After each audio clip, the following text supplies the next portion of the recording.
I also just want to thank Aaron Goldman also for all the work he did in putting together this symposium.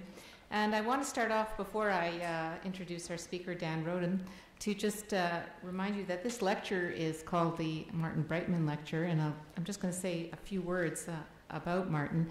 I think many of you in the audience may have known him. He was one of the initial scientists to arrive here as the Samuel Lunenfeld Research Institute was started in 1985. Martin had a really huge interest in developmental biology and played a very seminal role in working out the development and the molecular biology of lens biology, crystalline lens biology. But he also had a second major interest, which was interesting considering he wasn't an MD, he's a PhD scientist. He was really very interested in trying to do molecular biology that would have clinical relevance. And if you look through his CV, you can see that was the direction he was going, and that if he were here today, I'm pretty sure he would have been a leader in the field of personalizing medicine, or at least in translational research related to genomic medicine. So our next speaker, rounding out the day today, I'm pleased to say is yet a third Canadian, actually, in our Canadian afternoon here.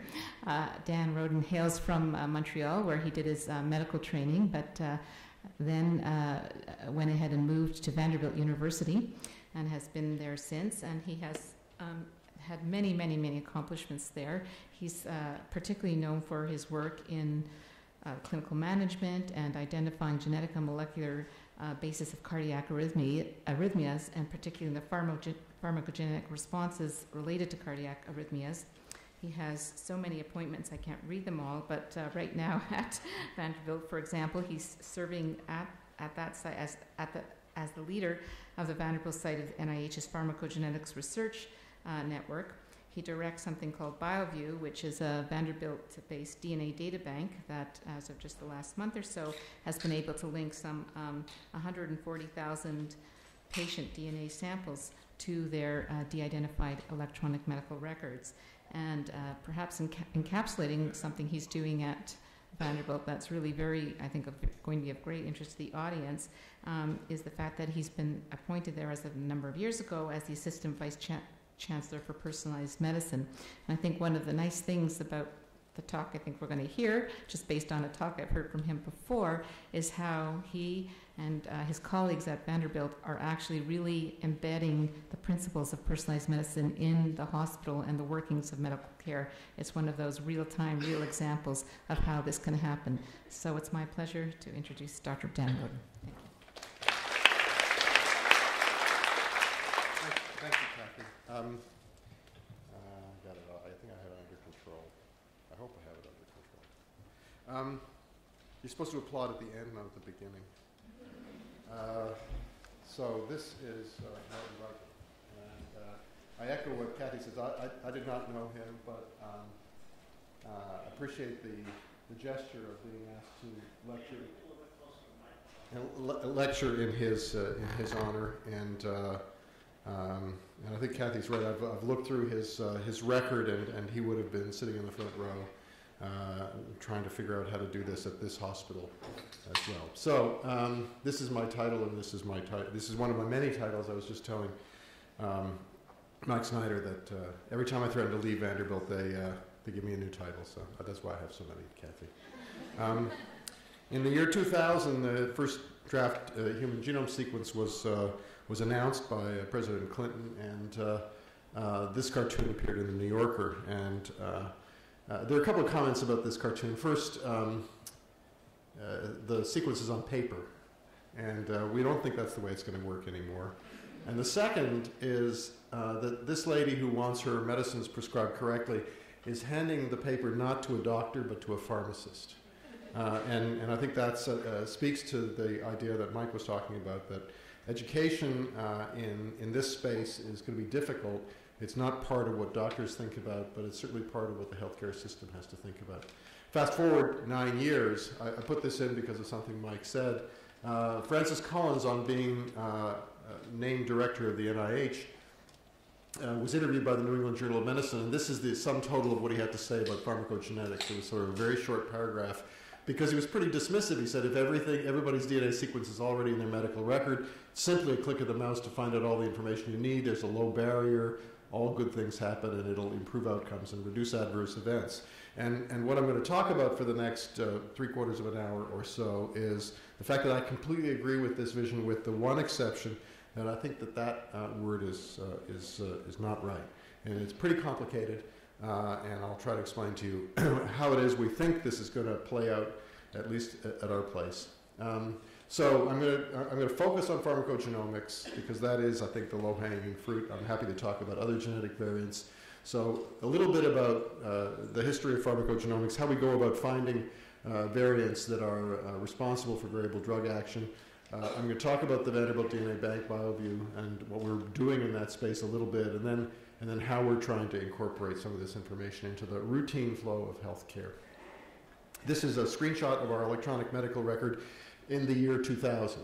This is a patient who I took care of, and at the time I made up this idea that in between the adverse drug reactions and the medications, there would be a section that would say, list important genotypes. And I was pretty naive back then, and I had a list of important genotypes and how they would be annotated, and all the informatics guys can yell at me because it's not the way it's going to work. And I realized even then that it was going to be hard to sort of explain this to doctors. So all these are in blue because they would be clickable links, and in the middle of a busy clinic you just click on them, and of course no one's going to do that. So I thought, well, let's just pick the ones that are important for the drug that this person happens to be getting. So this person's getting Coumadin, warfarin, and these are the variants that would be important for that patient. So I'm going to tell you over the course of the next little while how we're going about implementing that vision. And as I start, there are a couple things that I need to say. One is that basic science is a driver for implementation. Mike used the word implementation science, and we like that word as well. Mike, hey, used the word implementation science. But there's a piece of this that is basic science. You can't do something until you discover. You can't do something about implementation until you've made a basic discovery. This is a picture of Grant Wilkinson, a colleague of mine for many, many years. Grant was working on a drug called mephenetoin related to the anti-seizure medicine phenytoin, but I'm willing to bet that almost nobody, perhaps nobody in this audience, has ever written a prescription for mephenetoin, a drug that came and went in Europe in the 1980s. But what Grant discovered was that there's a group of people who absorb the drug but who do not produce the metabolite in urine, the so-called poor metabolizers. So he identified a genetically determined, turns out, issue in mephenetoin metabolism, and I gave him a hard time. I said, look, why are you bothering to waste your time on a drug that nobody's ever heard of? And it turns out that Grant was right and I was wrong, because it turns out S-mephenetoin hydroxylase, which is what he called this enzyme, is actually what we now call CYP2C19, and as I'll tell you in a little while, that's the centerpiece for a lot of what we do in cardiovascular pharmacogenomics right now. The other thing that has been important in our environment has been the growth of biomedical informatics. We had a vice chancellor for health affairs who in 1990 said, informatics is going to be important. We're going to build an electronic medical record, and we're going to build capabilities around mining information using informatics approaches. This is a slide that I inherited from our chief of the Biomedical Informatics Center, and it just talks about, and he was there at the beginning, so I don't know how much of this he planned out, but the faculty has grown from one person in 1990, him, up to about 75 faculty members in what is now the Department of Biomedical Informatics, the fourth largest department on our campus after medicine, surgery, and pediatrics. So a huge number of people who are tasked with managing the electronic medical record and all the data warehousing that goes on around that in a clinical way and in an informatics research way. And then we have, we're lucky at Vanderbilt because we have leadership that embraces the idea of personalized medicine. This is the front page of our strategic plan from 2006 that basically identifies personalized health and healthcare as one of the pillars of what we do. So the program that I'm going to tell you about comes from an environment that is unique, I think. And then we've seen this slide a couple of times today, and I just want to point out that this slide is changing the way we think about genetic information. One of the things we talked about at the break, and I'm fond of talking about beforehand, is that there's a lot of angst over when to do a genetic test for drug response. I prescribe the drug, I do the genetic test, I get the result back, I have to find the patient, I have to figure out what the result is.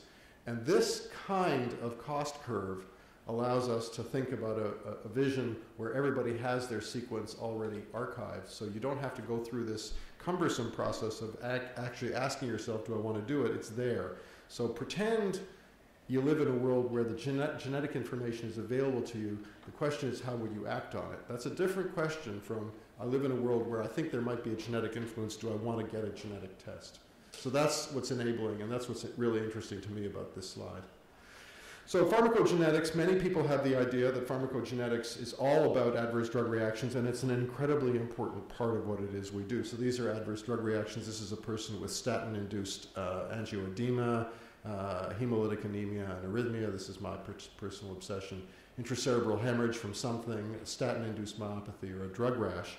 And those are really, really important problems, and if we could figure out what the genetic basis of susceptibility to these were, I think we could change the course of clinical medicine, and Michael Hayden did a much more eloquent job than I can of explaining how that works. The other part of clinical medicine is that there's inherent variability in the responses that we see. These are graphs from the Pharmacogenetics Research Network that I'm part of. So this is what happens if you give a large number of people a fixed dose of simvastatin. The LDL cholesterol goes down about 40%. And for most people, it goes down between 25 or 20 and 60%. Most people are in this average range, but there's a small number of people that are up here and a small number of people that are down here. This is work that we've done looking at change in QT interval after challenge with an antiarrhythmic drug, and in about 450 patients. And again, it's the same thing. There's an average effect, but a huge splay, and there's some people with huge effects, and there's some people with paradoxically less effect. This is a physiologic phenotype from Alan Schildinger's work at Maryland, looking at platelet aggregation at baseline. And so this is a physiologic trait that is highly variable, and you then look at the same trait when patients or subjects are on clopidogrel, and it's shifted. That's what clopidogrel does. But again, most people are described by an average, but there are people who are above average and people who are below average. And the question that we ask ourselves is, why are there people in this limb versus this limb? My history with pharmacogenetics goes back to the very first study that I was involved with at Vanderbilt. We were looking at an antiarrhythmic drug called Encanide, and we looked at 11 subjects. And what we found was that there were 10 that had what we thought was a gratifying pharmacologic response, and we could relate that to their pharmacokinetics, because at the beginning of the trial we'd given everybody a single dose and followed drug concentrations for 24 hours. So what you see in these 10 responders is that they have tremendously variable plasma concentrations, but rapid drug elimination, and they had this response. We had one non-responder, and that non-responder, to our surprise, had the highest drug levels of all and the slowest drug elimination. And we were very confused about that and how that could happen, until we finally figured out that Encanide is actually a prodrug. It's bioactivated to an active metabolite. We called it the enzyme O-desmethyl hydroxylase. O-demethylase. Encanide O-demethylase. It's been so long that I couldn't even remember the name of the enzyme. It's 30 years ago. But we now call that cytochrome P450, or CYP2D6. So CYP2D6 is responsible for metabolism of about a quarter of the drugs that we ever prescribe in clinical practice. And when you look at CYP2D6 activity across a population, it's a population of Swedes, and how the activity is measured is pretty complicated, but you can see there are two populations: poor metabolizers with very little enzymatic activity and extensive metabolizers.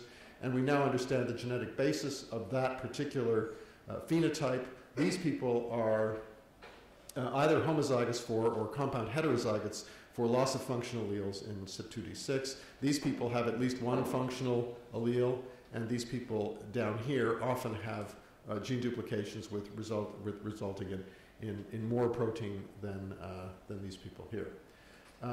That gets complicated because there are many, many, many loss of functional alleles described, and this is a trait that is that you have to have two loss of functional alleles on two loss of functional alleles. So the problem becomes one of translating genotyping data into an actual phenotype or a predicted phenotype. There's tremendous variability by ethnicity, and Michael Hayden already talked about that, and that's a theme that resonates throughout genomics. And then there are many substrates for these drugs, including commonly used drugs, beta blockers, propafenone, tamoxifen, codeine, many drugs used in psychiatry. The other drug that I want to say something about is clopidogrel, Plavix.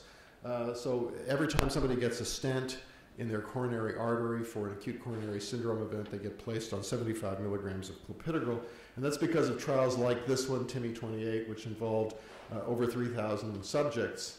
And it's clear that if you randomize those subjects to clopidogrel, their event rates over 30 days are lower than on placebo.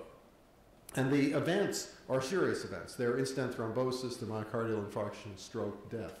So if you know nothing more about your patient, you would prescribe clopidogrel rather than placebo. Patients receiving the drug still have events. And patients receiving placebo are not doomed to die in 30 days. So it's not like there's a huge, huge difference, but there's a big enough difference that this is what is given. Now the problem is that this trial appears in 2005. The drug was marketed in the United States in 1997, and it was only in 2006 that the first evidence appeared that clopidogrel is actually a prodrug and needs to be bioactivated. And the bioactivation pathway to its active metabolites is accomplished through CYP2C19. So that's why Grant Wilkinson was right and I was wrong. These are data from a meta-analysis looking at patients treated with stents after acute coronary syndromes. And if you look at all cardiovascular events over 30 days, the odds ratio is about 1.6 for having a serious adverse event in 30 days of any kind, and about 3 for having the most serious event, in-stent thrombosis. And it turns out that these trials are large enough that you can segregate patients by whether they have 1 or 2 abnormal alleles. The odds ratio is about 4 if you have 2 abnormal alleles. And the nice thing about clopidogrel is that the loss of function allele, so loss of function in this gene means that you fail to bioactivate the drug. There's a single common loss of function allele. So it's quite different from the CYP2D6 story where there's lots and lots and lots and you have to be a compound heterozygote. This is one where a single allele is enough to confer this particular phenotype, and the 2 alleles is a little bit worse, but the assays are relatively simple. And I say relatively because I'm going to tell you a little story that says that it may not be as simple as all that. But if you want to implement, this is actually pretty straightforward. This is a genome-wide association, again from Alan Schildinger's work, looking at inhibition of clopidogrel-induced inhibition of ADP-induced platelet aggregation. So that's an endophenotype that's important for predicting clopidogrel response. Anyone who's ever looked at a genome-wide association can tell you there's something interesting going on here. That turns out to be in the CYP2C19, CYP2C9 gene cluster. This study was done in 400 or so Amish subjects, and it turns out the Amish are all related to each other, so you can actually do a calculation and figure out how heritable the trait is. And that's a pretty robust estimate of heritability, and it's about 73% heritable. When you factor in CYP2C19 star 2, you account for only 12% of the heritability. So this is one of the things that people complain about GWAS. They say, well, you know, it doesn't explain all the heritability that I wanted to explain, and so it's a useless test. Now, of course, if you're a geneticist and you have a single SNP that explains 12% of a trait, you're ecstatic. There is this problem of missing heritability, and it turns out this signal goes away if you condition the analysis on CYP2C19 star 2. So part of the solution may be in rare variation in this locus, and I'll give you a little bit of data around that. These are data that appeared in Science about 10 days ago from the Exome Sequencing Project, where they have sequenced about 12,000 coding regions, exomes, across a number of big community cohorts in the United States. And the first thing to notice is that almost all variants that are seen are rare. So GWAS, for example, focuses on common variants with minor allele frequencies certainly greater than 1% and generally greater than 5%. Almost all the variants that are seen in the Exome Sequencing Project are rare with minor allele frequencies under 0.5%. And interestingly, most of them are missense. I'm not going to walk you through this entire slide, but this is just look at the missense columns here. The gray is for all subjects, and the blue is for African Americans, and the red is for European Americans. And you can see that most of them are missense. That's the height of the column. And most of them are novel. Novel is the dark bars, and the light bars are things that had been reported before. So almost all the variants that have been found by the exome sequencing project are new, and most of them change the predicted amino acid sequence of the encoded protein. You can't nail down exactly how it works unless you know the exome sequencing project people directly, but you can go to the exome variant server that Debbie Nickerson at Washington has set up, and you can go to, for example, CYP2C19 and get a listing of all the variants that have been seen. They won't tell you whether a single patient has 2 or 3 variants. That's the kind of individual level data they're not allowed to reveal, but you can do a count, as I did, and you can say that they've looked at around 10,000 alleles, and in CYP2C19 there are 67 missense or nonsense variants, and 22 of them are new. Never been seen before. And the same for CYP2D6. There's a lot more, and the analysis of what is in cis and what is in trans with each other gets complicated, but again, a third of them have never been seen before. So even for CYP2C19, there's a lot of missing information about CYP2C19 that we're just beginning to come to grips with. So that's a little bit of introduction to pharmacogenomics and where we are with that. I want to talk about BioView. So BioView, the idea for BioView was that we would create a resource that would allow us to answer questions around this vision. How strong are the signals? How would you do the genotyping? How would you deliver that information to the electronic medical record? Those kinds of questions. As of earlier this week, there are 143,000 samples from 143,000 individual subjects, including almost 16,000 children. A number of these samples have been genotyped at the GWAS level. That number is around 16,000 right now and is approaching 20,000. The nice thing about that is that once a sample has been genotyped, the resource acquires the genotyping information. So you can actually do an in silico genotyping experiment now.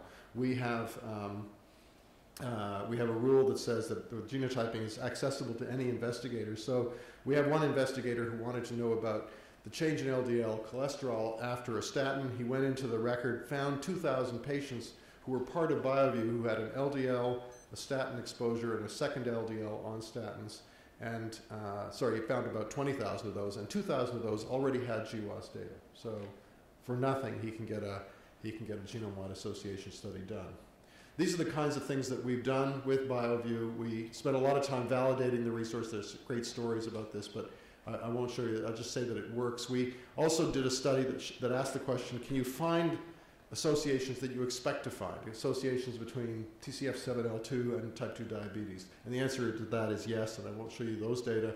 And to talk a little bit about our participation in eMERGE, I'll say a little bit about this GO project, and then it's being used by about 50 investigators who look at everything from a single SNP for a particular phenotype to genome-wide association data, and more recently exome chip data and exomes.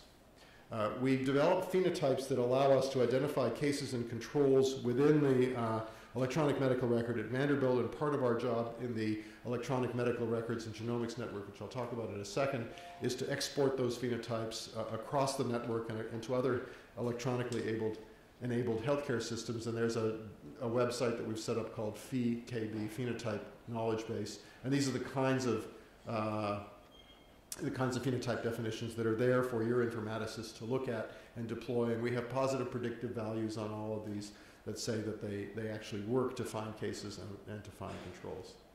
So the Electronic Medical Records Network is something that the NHGRI set up, the National Human Genome Research Institute in the United States.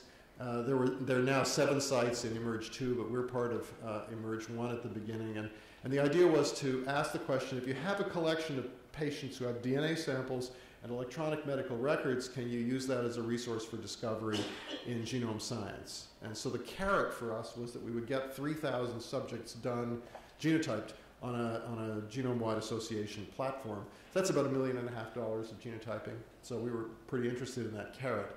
And then the outcome would be that we would have GWAS data across all these electronic medical records. I can tell you the way that it worked was everybody had a phenotype of their own, and everybody gets their genotype analysis done. Everybody looks at their Manhattan plots and has nothing that's genome-wide significant. And then everybody deploys their phenotypes definitions across the entire network and gets data. doubles the number of subjects in general, and gets GWAS analyses that do reach statistical significance.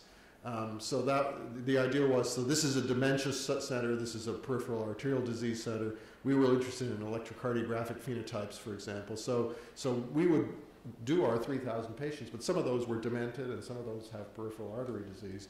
And so we go on and we can actually use them in these GWAS analyses. So that's one of the things that we learned. And this is the number of subjects who were part of the DNA banks at each site. These are specialty data banks. They were devoted to a single disease. These ones here are devoted to sort of less specific diseases and more agnostic, including ours, of course. So rather than showing you any specific data set, what I want to show you is an experiment that we did within eMERGE. We were asked by the Institute to find a phenotype that we would study across the entire network. So the first phenotype we identified was hypothyroidism. Don't ask how that happens, but we did.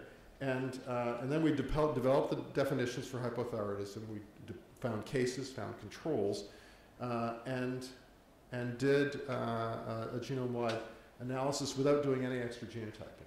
And this is what the Manhattan plot looks like. So we were pretty gratified that there's a signal. That signal replicated in another data set that we collaborated with. The locus zoom plot identifies FOXE1 as the nearest gene, and it turns out FOXE1 is a transcription factor that's been implicated in thyroid cancer. So we think this is real biology. Let the thyroid guys figure out what the real biology is. And then we did something that only an electronic medical record with lots and lots and lots of genotypes in it can do. And that's what we call PheWAS, or Phenome-Wide Association Study. So this is the top SNP. Now, we have now in the electronic medical records and genomics network, we have about somewhere around 20,000 subjects. The data I'm going to show you is from 13,000 Caucasian subjects, each one of whom has been genotyped at that locus, right? And each one of whom has an electronic medical record that covers many, many, many, many diseases. We actually use ICD-9 codes. We're working hard on figuring out better ways of actually defining and presenting the phenome. But what we do is we turn the experiment on its head. We ask the question, for each subject at this particular genotype, with what phenotype does the genotype associate? So that's what we call it, phenome-wide scanning.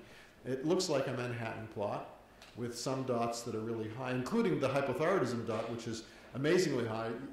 You don't have to do a Bonferroni correction dividing by 1,000,000. You only have to divide by about 1,000. So this is really highly statistically significant. And again, this is a protective allele. And what's interesting is that there are other diagnoses in this column, including thyroiditis and thyrotoxicosis and other diseases. There's pernicious anemia, and there's a clinical association with pernicious anemia and hypothyroidism. There's atrial arrhythmias, and then there's abnormal thyroid function. So we think this is an interesting way of validating a genome-wide association study, but it's actually more than that. And that is, we've started to toy with the idea, and I think it's going to work, that you can take any variant in an environment like this and start to ask questions, with what diagnosis does that variant associate? Our basic science guys who have been studying their particular gene of interest for 20 or 30 years suddenly have the opportunity to say, well, what does that have to do with human health? So this is one example. This is a SNP that's been associated with skin color, and when we do the PheWAS, there are tremendously important or tremendously significant signals for malignancies in the skin, as well as other skin diseases, and lots of other things that may or may not be significant. So we think this is another tool for interesting discovery that probably can only be done in an electronic environment. This is a cartoon from the NHGRI's Genome-Wide Association Study Catalog. Each dot represents a study that has identified a locus associated with a phenotype. These are the phenotypes, and I'm sure you can sort of figure out which color belongs to which dot here. It's like, where's Waldo? Anyway, but the point of showing you this list is that response to drugs are these 3 down here and these 5 or 6 up here. So there hasn't been very much in using the genome-wide association paradigm to study drug responses.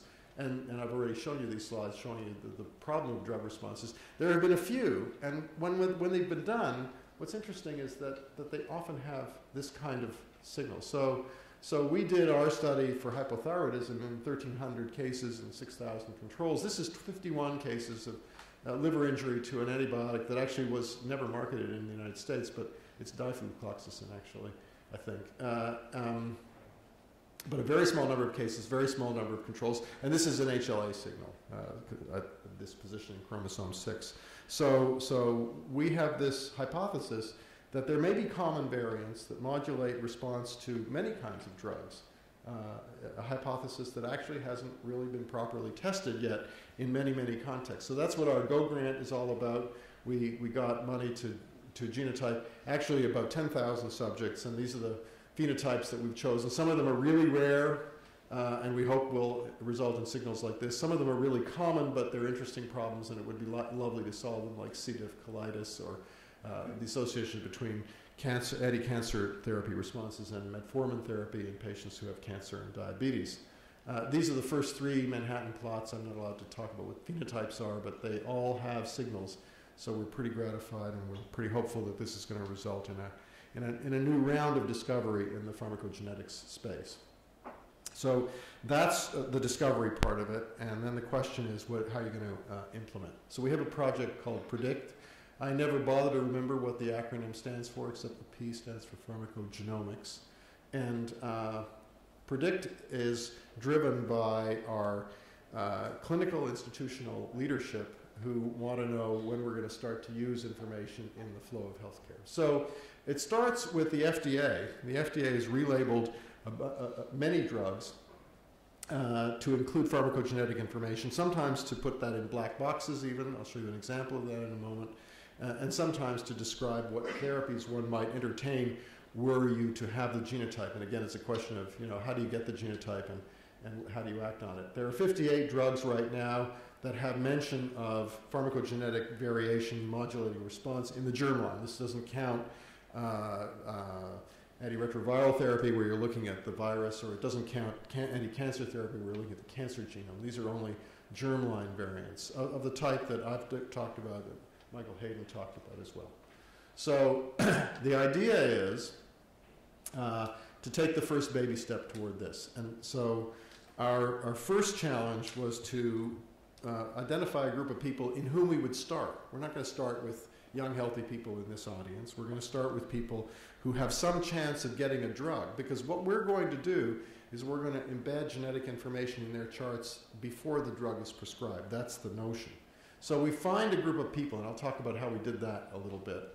We then genotype all of them on a platform that includes the variants that we might get interested in for many of the drugs that we'll be interested in. So warfarin variants, clopidogrel variants, simvastatin myopathy variants, thiopurine methyltransferase that I learned today is important for cisplatinum, and that has been important for azathioprine and 6-mercaptopurine. So many, many variants that are responsible for variation in important drugs, and then store the genotypes, develop the informatics tools to deliver information to practitioners when a drug is prescribed, track outcomes. So those are I call that the easy part, but that's a facetious statement, I have to say that. I like to show this just to show, not to walk you through it, I promise, but just to show how complicated this is. You have to engage many, many communities, from the ethics community down to the providers and the patients, including the genomicists, including the informaticists, including the pharmacy community, which is key in terms of deciding how drugs are used in our hospital. And the final gatekeeper for deploying anything is the Pharmacy and Therapeutics Committee. So the way the idea is, genotype people, accrue the genotypes in a database that nobody looks into, and then when the Pharmacy and Therapeutics Committee says deploy, we deploy. But we only deploy that particular genotype with that particular drug. So our first idea was to go into internal medicine clinics, and we did a big study that's now in press, looking at 50,000 patients who make their medical home at Vanderbilt. That is, they come there for care, and they get all their care at Vanderbilt. So the question was, how many of those patients over the course of 5 years get one of those 58 drugs that have an FDA label in them? And we tried to make an estimate of how many of those would actually have adverse events, and how many of those adverse events could you mitigate by using the genetic information. That's all a guesstimate. But the answer to our surprise was 65% of patients received at least one of those drugs over the course of 5 years, and 15% of people received 4 or more of those drugs. And we think we mitigate somewhere between 300 and 500 adverse events. Adverse events includes failure of efficacy, for drugs like clopidogrel. So that's an interesting approach, and actually that's the approach we're taking now. We're identifying patients who are at high risk for getting some of these drugs and embedding information in their medical records. But we didn't start with that. We started in the cardiac catheterization laboratory. And the reason we started in the cath lab is because the FDA relabeled clopidogrel in 2010, including this black box warning that says down here, consider alternate treatments or treatment strategies in patients identified as CYP2C19 poor metabolizers. The cardiologists went nuts when this happened because they didn't know how to get the genetic information. They didn't know what to do with the genetic information once they got it. So it caused a lot of controversy, but it got our planning process off the hook because we said, well, we'll deliver that information and we'll see what happens. 4,000 patients a year go to our cath lab, and about 35 to 40% of them end up on Plavix. So we did not wait until the Plavix prescription, until the clopidogrel prescription was written. We genotyped everybody going into the cath lab. So one of the things we did before we started, which is another sort of an advertisement for BioView, is we asked, is that signal for CYP2C19 replicated in BioView? And the answer is it is. We accrued a series of about 700 patients who were given clopidogrel after getting a stent for an acute coronary syndrome. 200 of them have complications, in-stent thrombosis, myocardial infarction, stroke, and 500 of them do not. And there's a signal for CYP2C19 star 2. There's also a signal for this gene, which is a drug transporter, also called MDR1, also called P-glycoprotein. So there's an association there. This is what the data look like right now. As of this week, we've had 7,000 patients who we've genotyped, and 2.6% of them are homozygotes for the loss of function allele. So they're predicted to have the same response to clopidogrel as patients receiving placebo. We also know from that meta-analysis I showed you that the heterozygotes are also at risk for decreased efficacy, and that's another 18.7% of our population. So it's about 21%. So 1,500 of these patients, of these 7,000 patients, are predicted to have decreased clopidogrel efficacy. When we identify a patient like that, when clopidogrel is prescribed, this pop-up appears in the electronic medical record. In red, there's a box that says genetic testing has been performed, indicates this patient is at risk for inadequate antiplatelet response to clopidogrel. And our suggestion is to use Prasugrel. We're in the process of refining that suggestion right now. But this is the kind of thing that people see. I love this picture because I think it says a lot about what the concept of personalized medicine is. The man on the left is an interventional cardiologist who happens to be a champion of this idea of pre-prescription genotyping for clopidogrel. And luckily, or interestingly, or conveniently enough, this lady was the first patient who we identified as a star 2. And he had just put a stent in her 2 days beforehand. So personalized medicine is about a doctor taking care of a patient. And he has a lot of things that he knows about this patient, including her age, including whether she can handle taking 12 drugs or 13 drugs or 25 drugs or 2 drugs, including her financial capabilities, including her insights into her disease, including her personal preferences, and now including her expected response or non-response to clopidogrel. So it helps personalize the relationship, or further personalize the relationship that's already personal. And I have to say that because the term personalized medicine irritates a lot of primary care practitioners because they feel they do personalized medicine, and they do. And this is just another way of adding to that equation. So I showed you this slide before, and I underlined the word many.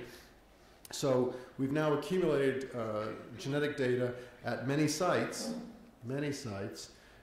in 7,000 patients. So we go through this P&T approval process, and the next drug gene pair that we rolled out was simvastatin and SLC01B1 variants.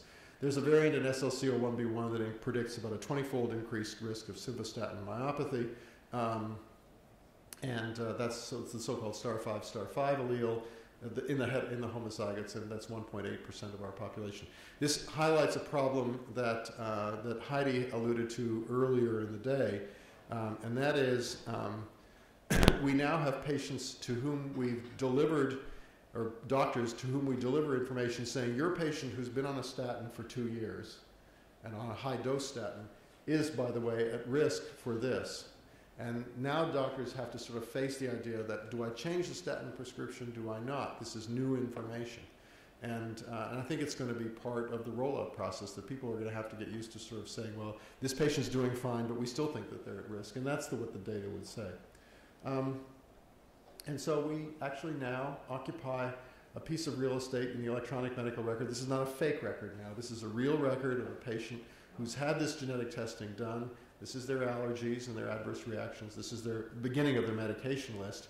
And this is their genotypes. So we display them as well as giving those pop-ups to physicians when they prescribe drugs only with the adverse genotype present. Patients can also look at their own genotypes in a resource that we call My Health at Vanderbilt. 140,000 patients use this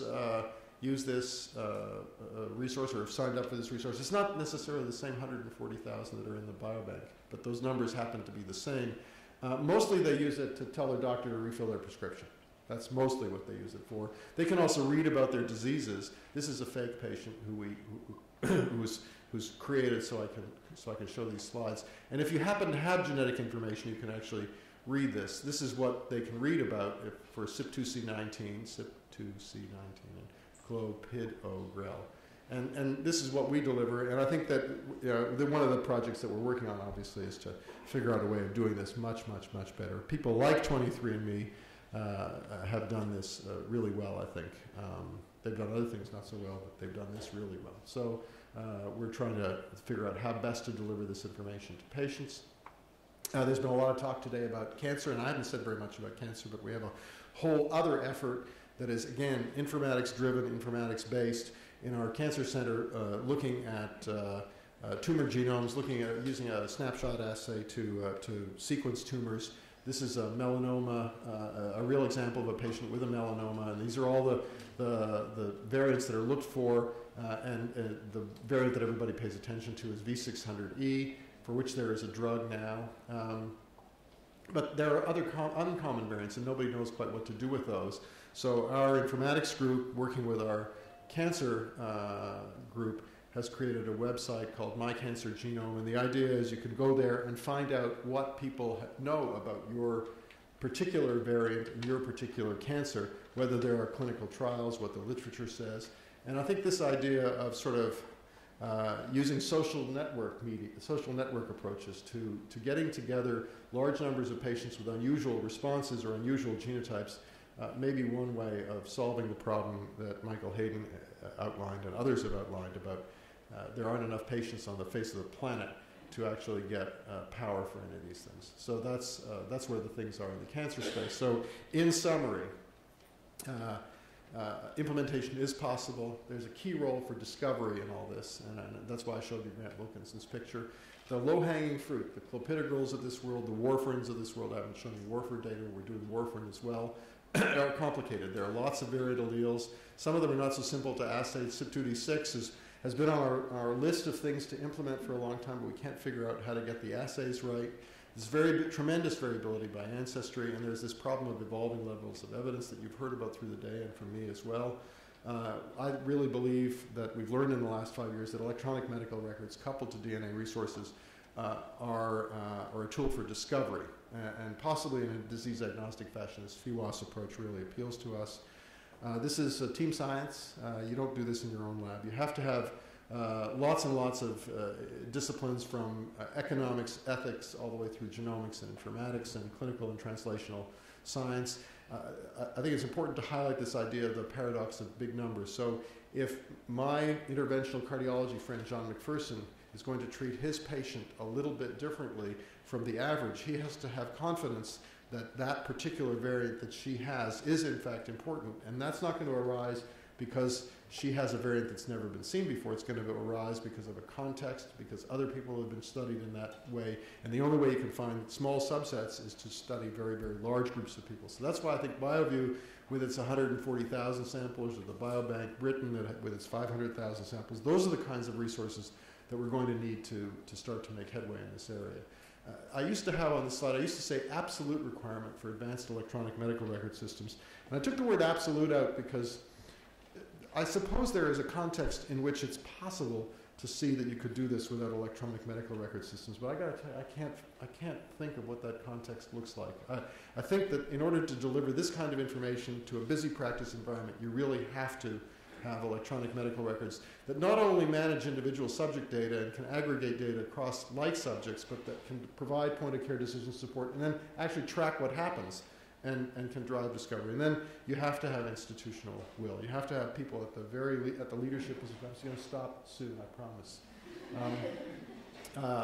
At the very top of the institution who really want this to be done. So this is the team in my own lab. About half of this group are deeply enmeshed in BioView and genome-wide association studies, and VESPA. The ones who do that have at least one data set, usually 2 or 3 data sets that they drive. We're part of the eMERGE network, we're part of the Pharmacogenomics Research Network, and those have been very helpful in terms of developing our thinking and our collaborations around these things. And these are the faculty teams that lead this. I'll just highlight a couple of people. Dan Masis is Chief of Biomedical Informatics, one of the people who helped architect BioView and Predict. He's retired now, so I should take him off the slide, but he was part of the team. This is the person who's developed the FIWAS approach. This is the person who's developed a lot of privacy informatics. These are the ethicists. These are the genome science people. These are the translational scientists who drive a lot of this. And these are the 3 vice chancellors for health affairs who have provided the institutional leadership really over the last 20 plus years that have put us where we are. So thank you very much for the opportunity to tell this story.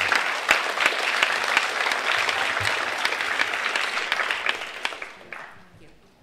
So I think we have a little bit of time for questions, I should say. I think I'll just start with first one, because what really comes out, one of the things that comes out from your talk is the amazing amount of infrastructure you need to make this happen. So if you take a drug like Plavix, which is one of the most prescribed drugs in the United States or anywhere, you think of all the doctors that are not at places like that.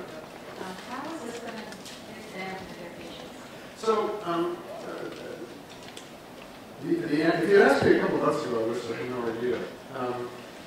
One of the things that the NHGRI has become very interested in, that's the institute at the NIH whose job in life was to define the human genome and define the architecture of the genome. And they've come to the realization over the last 18 months or so that maybe there's more to define, maybe there's more to genomes than just defining what the structure of the genome looks like. Maybe we ought to start to think about implementing this. So they're putting a lot of effort and resources into implementation science, and there are RFAs out right now that say, okay, you at Vanderbilt are doing this, or you at Northwestern are doing this, or you at the Mayo Clinic are doing this.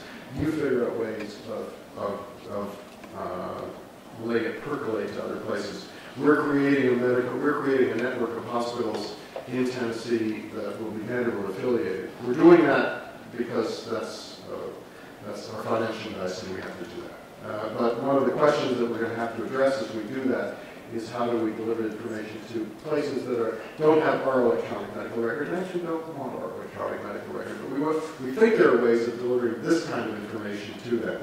We have a public hospital in town that takes care of about a third of the indigent patients in Nashville. We take care of another third, and everybody else takes care of a third.